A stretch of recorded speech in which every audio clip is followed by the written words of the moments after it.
Miyamoto's Unconventional Playtest, Donkey Kong Bananza dev shares insights. Imagine this: the mastermind behind some of Nintendo's most iconic games, Shigeru Miyamoto, gets his hands on a brand new 3D platformer. What does he do? You might expect him to breeze through the levels, showcasing his legendary gaming prowess. But here's where it gets controversial. He doesn't progress through the game as you'd expect. Instead, he finds a single sub-level and goes to town, smashing and digging up as much of the terrain as possible. This isn't just a quirky anecdote, it's a glimpse into how even the greats approach gaming differently. Let's dive into the fascinating insights revealed by Kenta Motokura, the producer of Donkey Kong Bananza and director of Super Mario Odyssey, in a recent interview. And this is the part most people miss. The development team wasn't just winging it. They had a secret weapon, an all-star playtester who offered unique perspectives. But who was this playtester, and what did they learn from his unconventional approach? Let's find out. The recent interview with Kenta Motokura, the mastermind behind Donkey Kong Bananza and the director of Super Mario Odyssey, has shed some light on an intriguing aspect of the game's development. When the legendary Shigeru Miyamoto got his hands on the 3D platformer early in its development, the team was eager to see what he would do. They were not disappointed. Miyamoto's approach was anything but conventional. Instead of progressing through the game as one might expect, he zeroed in on a single sub-level and went on a smashing and digging spree, determined to decimate as much of the terrain as possible. This behavior might seem odd at first, but the development team saw it as a positive sign. It proved that players could approach Donkey Kong Bananza in a multitude of ways, each finding their own unique path through the game. But here's the kicker: the team wasn't flying blind. They had a secret weapon in their arsenal, a playtester who offered invaluable insights. "We had Miyamoto-san check the game occasionally," Motokura revealed. But instead of progressing through the game, he just stuck to one point, smashing and digging around a lot. It was a good thing to see him playing that way.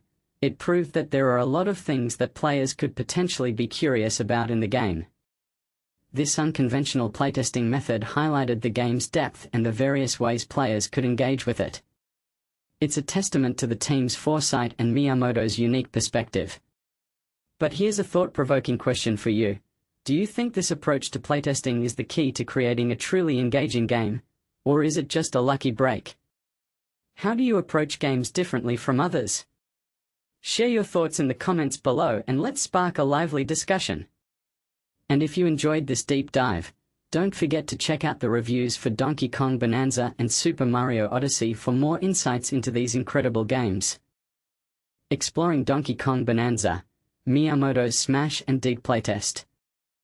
Imagine this: one of the most legendary figures in gaming history, Shigeru Miyamoto, is not progressing through the main storyline of a game but instead is gleefully smashing and digging around in Donkey Kong Bananza. This is exactly what happened, and it's a fascinating glimpse into the mind of a gaming genius. This week, gamers everywhere with a Switch 2 are doing the same thing, smashing and digging to their heart's content in Donkey Kong Bananza. And guess what? They're in excellent company.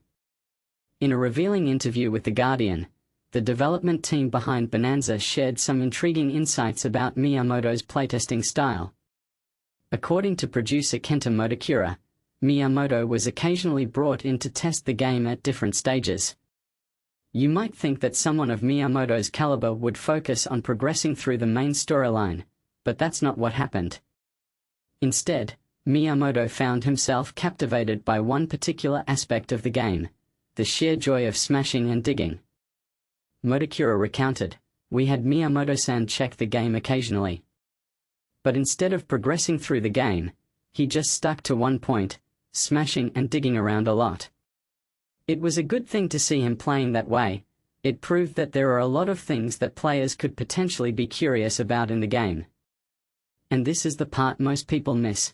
Miyamoto's behavior highlights the game's ability to captivate players with its destructible environments.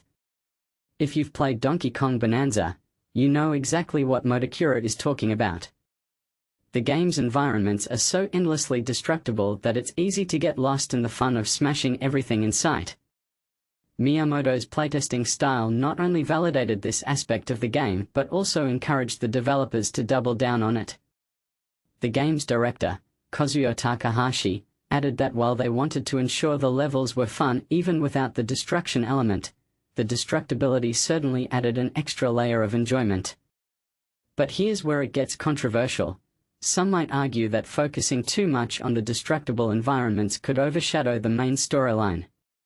Do you think this focus on smashing and digging enhances the gameplay experience, or does it detract from the narrative? Share your thoughts in the comments below. Does the joy of destruction outweigh the need for a linear story progression, or should there be a balance between the two? Let's hear your opinions.